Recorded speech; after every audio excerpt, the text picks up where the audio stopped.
Avez-vous déjà eu l'impression que votre journée ne vous appartient plus? Que le travail déborde constamment sur votre vie personnelle, au point de ne plus savoir où commence l'un et où finit l'autre? Si cette sensation vous parle, vous n'êtes pas seul. L'équilibre entre vie professionnelle et vie personnelle est devenu l'un des défis majeurs de notre époque. Cet équilibre ne signifie pas nécessairement consacrer exactement le même temps au travail et à la vie personnelle. Il s'agit plutôt de trouver un rythme qui vous permet de vous épanouir dans les deux sphères sans que l'une ne dévore l'autre. Lorsque cet équilibre est rompu, les conséquences sont réelles et mesurables. Sur le plan physique, le déséquilibre chronique peut entraîner fatigue, troubles du sommeil, tension musculaire. Sur le plan mental, il favorise le stress, l'anxiété, voire le burn-out. Vos relations en pâtissent également. Moins de temps de qualité avec vos proches, irritabilité, sentiment de culpabilité et paradoxalement, votre performance professionnelle elle-même finit par en souffrir, car un esprit épuisé est moins créatif et moins efficace. Pour avancer, il faut d'abord savoir où vous en êtes. Nous vous proposons un outil d'autodiagnostic simple et rapide. Il vous aidera à identifier les zones de tension dans votre quotidien et à prendre conscience des ajustements nécessaires. Prenez quelques minutes pour le remplir en toute honnêteté. C'est votre point de départ personnel. Reconnaître qu'il y a un déséquilibre n'est pas un aveu de faiblesse, c'est un acte de lucidité. C'est la première étape pour reprendre le contrôle. Dans les modules suivants, nous verrons ensemble comment poser des limites concrètes et cultiver un bien-être durable.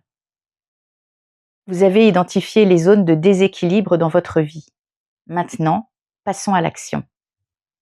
Comment reprendre le contrôle de votre temps et de votre énergie? La réponse tient en un mot, les limites. Mais attention, poser des limites ne signifie pas devenir rigide ou égoïste. C'est au contraire un acte de respect envers soi-même et envers les autres. La première limite à poser concerne la technologie. Nos smartphones et ordinateurs ont effacé les frontières entre travail et vie personnelle. Consulter ses emails le soir, répondre à un message professionnel pendant le week-end, ces gestes anodins créent une disponibilité permanente qui épuise. La déconnexion digitale n'est pas un luxe, c'est une nécessité. Fixez des plages horaires où vous êtes joignable et respectez-les. Désactivez les notifications professionnelles en dehors de ces créneaux. Votre cerveau a besoin de vraies pauses pour se régénérer. Ensuite, la gestion du temps. Toutes les tâches ne se valent pas. Apprenez à distinguer l'urgent de l'important. Utilisez des méthodes éprouvées comme la matrice d'Eisenhower ou la technique Pomodoro pour structurer vos journées. Priorisez ce qui compte vraiment et acceptez que tout ne sera pas fait. Enfin, apprendre à dire non. C'est sans doute le plus difficile, mais c'est essentiel. Chaque oui a une demande externe et un non à vos propres priorités. Dire non avec respect et clarté préserve votre énergie pour ce qui compte vraiment.